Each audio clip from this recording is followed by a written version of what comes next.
Okay, so the saga continues with this stupid, this stupid reel that I posted that people started just commenting and then sending me messages. And then I got the little pop up things on Instagram being like, someone wants to make sure you're okay. I'm like, what on earth? So, again, if you didn't see my video that I posted, I don't know when these are going to be posted next to each other, but I posted or created a video the other day chatting about how someone made a comment of I looked really skinny in a reel that I posted, okay? And then more people kept on commenting of like, oh, you look skinny, oh, are you okay, are you okay? And people kept on commenting that I looked really thin in that video. What I think is really interesting, that if you look at any of my other videos, for example, this one right here, where you can clearly see my belly rolls, and I didn't even notice until someone else actually here on YouTube, because I posted this as a little YouTube short, she commented saying I think it's so great that you don't try and hide your rolls and everything from us. And I was like, what rolls? And I had to go back and rewatch it and be like, oh, didn't even notice I had stomach rolls.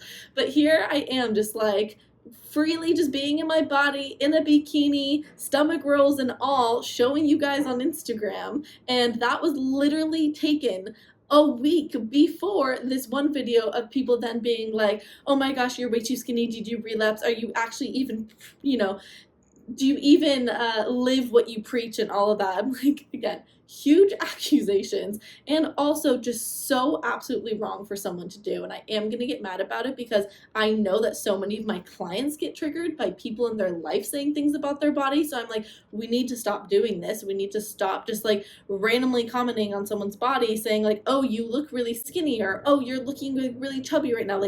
Stop. I'm thinking how much of a trigger that would have been for me in my recovery when I had gained 50 plus pounds and feeling very, very uncomfortable in my body. I am wondering if someone had told me hey, you're looking really chubby right now, or hey, you should probably start losing weight. That would have, that would have sent me off. I would have felt so triggered by that. And on the flip side, when I was back in my eating disorders, for me, I was very emaciated. I was very, very underweight in my eating disorders. And despite the fact that I couldn't get myself out of that, I hated it. I absolutely hated the fact that no clothes fit, that my little sister wore bigger sizes than me. I hated how my body felt. I hated how it looked. I hated everything about my eating disorder body. And it would really, really trigger me if someone mentioned that. If someone mentioned you're so tiny, you're so small, I'd be like, oh, I would feel so uncomfortable in my body. So maybe that's why I get a little bit mad when someone says something just offhanded like that of you're looking really skinny, are you relapsing? I'm like, what the F? You don't know anything about me. I am so far away from relapsing. My body is completely healthy and normal and at a unsuppressed body weight. One, I can't change my genetics. If anything, I'm above my genetic set point a little bit. I feel totally comfortable where I'm at, but my sisters and my mom are smaller sizes than me, so I've pushed past that, and I sit at a very comfortable weight where I get a monthly menstrual cycle. So again, I don't mean to be yelling, but ladies, stop commenting on other people's bodies, okay? Stop thinking that if someone is in a bigger body, they are unhealthy and they're binge eating all the time, or vice versa. If someone is recovered and in a leaner body, that they are still disordered. No, none of that tells us someone's mental state. So we need to stop judging the external for something that is a very internal thing. Yeah, it just, there was other things I wanted to say about this. I'm just I gotta calm down. Breathe. I also get just I feel triggered when it's I literally have dedicated my whole life to helping other people find body positivity, find their healthy unsuppressed body weight, get their menstrual cycle back, and that's an attack on my whatchamacallit, on my morals, because it's if I was, let's again say, I don't think this is ever gonna happen, but let's say I was going through a relapse. my like values as a person would be to pause my business and go, I need help right now. I'm not doing well. I can't be there for other people and their journey of going through the all in process and healing their relationship with food. That's the type of person that I've grown into, is just having that, like, no, I have ethics, I have values, I have morals. When I was struggling with my eating disorder, that was a little bit different. Now that I've fully recovered and I'm in a healthy place, that's like I've grown into understanding how unethical that would be. So you accusing me of like not living what I preach is really accusing my values and my morals and my ethics, and that's, I think, what is making me the most like,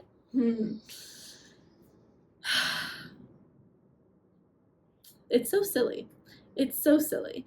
But this is what diet culture does, is it has us constantly be comparing ourselves to other people. And that's like the thing that I really have to just like ask these ladies is like, why do you care? Why do you care if my body looks a little bit leaner? Or why do you care on the flip side if my body like gains a little bit of weight? Why do you care? It is natural and normal, first off, for a human being to have weight fluctuations. So it's like we have a range of weights, and which is healthy for us to be in, right? Too underweight, lots of complications. Too overweight, lots of complications. I'm not someone who promotes either end. I promote you being at the place where your body wants to be, and that tends to be a range. It's not an exact number. You will fluctuate as long as you're being healthy. You'll fluctuate within that range pretty much your whole life. And so I'm like, it's very natural for someone's weight to be a little bit up and down. Obviously, not yo-yoing up and down, but to have those fluctuations. And I do notice that I have a range of weights that my body kind of just fluctuates in. And because of my nose surgery and the 2 flus that I had, and I haven't been able to work out that much, I'm sitting at a little bit lower of the end, but still within that range of being very healthy. But anyways, it actually really made me feel a lot for Stephanie Buttermore, because I know she went through this whole all-in process like in front of everyone. I took social media off. I was like, this is my journey. This is me healing from multiple eating disorders that I've suffered with my whole life. Like, I'm not doing this in public. I don't want anyone to see. I'm focusing on my life, my family, the real life, right? And I just can't imagine what Stephanie went through and the amount of comments that she's gotten on her body, whether she was too small or whether she was at her like max weight when she really reached recovery. Everyone always had an opinion of her at every single weight. She's too skinny and frail and has an eating disorder at this weight, and then over here she is like a fat pig, and it's like, geez, people, like, oh my gosh, especially when it was like, it's so uncalled for. I've read a lot of her comments on her things, and it's so uncalled for when it's like someone is coming out saying that they are like, you know, struggling with these things and that their health is struggling and they need to get it back to a better place. And she was very clear on the science of why all in works, and people will still go and just like bash you and judge you. And I just think that that is really unfortunate, and this is why I think it's really healthy for the majority of people to be off of social media when they're going through recovery, because you get stupid stuff like this all the time. And I mean, I'm sorry, I love my followers. I'm not getting mad at those people. I'm getting mad at the eating disorder that makes you compare yourself with other people's body, and then I'm getting mad at diet culture. That's what I'm getting mad at. So this isn't like pinpointed towards someone. But anyways, I want to hear from you guys down below. When you get comments on your body size and shape, is that a trigger to you? Is that something that you think is uncalled for and you don't like? I'm very curious to hear your guys' experience, and maybe by us all kind of sharing that, we can all be like, okay, yes, I'm hearing from all my sisters that this is a trigger, that this is something that, yeah, I need to be more careful with my words when I'm talking about other people and their body size and shape. Yeah. Okay. Comment down below. I'll be in the comment section. That's it for my rant today. Again, if any of you guys are concerned, thank you, but what? Like, I am literally at like the healthiest place I've ever been in my life. And this isn't just physically, that's mentally, physically, emotionally, everything, despite the fact that I've had insane, really anxiety provoking things happen to me this last year, all of which I've talked about, losing all that money and breaking up with partners and all that. Like, I've had some really like traumatic things in my life, and the fact that I'm still here, totally healthy relationship with food, totally normal menstrual cycle despite all of those things, trust me, like I'm doing fine. I do not worry at all about me in terms of relationship to food, my relationship to body, and my relationship to exercise. Heck, you guys, I literally paused my gym membership for 2 months this year because, and it's only like 4 months in. So for pretty much already half of the year that we've had in 2022, I didn't have a gym membership for 2 months. And then going back to the gym after no surgery was like really, really slow going, like very slow going. You really can't move that much, surprisingly, when you have a broken nose. Like, you can't even lift weights because it strains. I don't know, it's the weirdest thing. Anyways, okay, all right, goodbye.